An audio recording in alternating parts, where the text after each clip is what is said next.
ପିଲାମାନେ ତମମାନଙ୍କ ପାଇଁ ମୁଁ ଗୋଟେ ଟ୍ରିକି କ୍ୱେଶ୍ଚିନ୍ ଆଜି ଆଣିଛି। ତମମାନେ ପ୍ରଥମେ ପ୍ରଶ୍ନଟିକୁ ଦେଖିନିଅ ଯେ ପ୍ରଶ୍ନ ଦେଇଛି ଦୁଇଟି ସଂଖ୍ୟାର ଯୋଗଫଳ 72, ବିୟୋଗଫଳ 24, ବଡ଼ ସଂଖ୍ୟାଟି କେତେ ବୋଲି ସେ କହିଛି। ତମେ ଏଇଭଳିଆ ପ୍ରଶ୍ନ ଦେଖିଲେ କ'ଣ କର ନା ଲସାଗୁ ବାହାର କର, ନହେଲେ ଗସାଗୁ ବାହାର କର, ନହେଲେ ଅଜ୍ଞାତ ରାଶି ଯେମିତିକି x y କିଛି ନେଇକି ତମେ ତାର ସମାଧାନ କର। କିନ୍ତୁ ବର୍ତ୍ତମାନ ତୁମକୁ ମୁଁ ଏତିକି ସରଳ ଉପାୟରେ ତୁମକୁ କେମିତି ଏହାର ବଡ଼ ସଂଖ୍ୟାଟି ନିର୍ଣ୍ଣୟ କରାଯିବ ସେ ବିଷୟରେ ମୁଁ ତୁମକୁ ବତେଇବି। ଠିକ୍ ଅଛି, ତ ଦେଖ ଯେ କ'ଣ କହିছে ଦୁଇଟି ସଂଖ୍ୟାର ଯୋଗଫଳ 72, ବିୟୋଗଫଳ ହେଲା 24, ବଡ଼ ସଂଖ୍ୟାଟି କେତେ।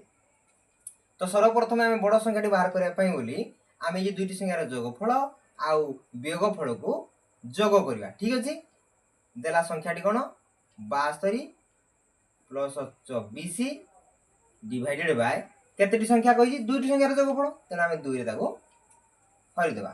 तो मन रे प्रश्न आसीबो जदि बड़ संख्याटी न कहि सान संख्याटी से हम मागिथान ताले कोन कर थांते ना सान संख्याटी कहि दिले आमे कोन कहते ना ए 72 आ 24 मध्ये रे करथिया जोगफलटा को सेटा आमे वियोगफल कर थांते। ठीक अछि, तो सर्वप्रथम देखो याको आमे जोग कर दबा। ये 4 2 6 7 2 9 बाय 2 या काटी दियो 96 को 2 रे काटले केते 2 चौ 8 2 अष्टा 16 ये कटिगला 48। ठीक अच्छे, तो बड़ संख्याटा आमको मिलगला कौन बर्तमान आम बड़ संख्या जगह लिखिपर 48।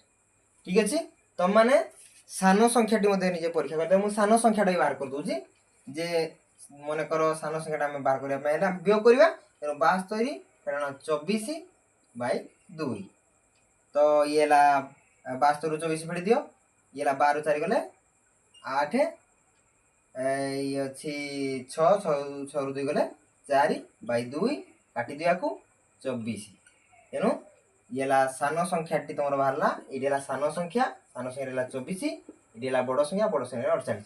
तो से आमको कौन कहला जे दुईटी जाक संख्या यदि जोग करदेबा ताहले कौन हम ना 72 होतो दुईटी संख्यार जोगफल जेतु 72 तेन दुईटा संख्या जोग कर दियो 72 हो जाए परीक्षा करदबा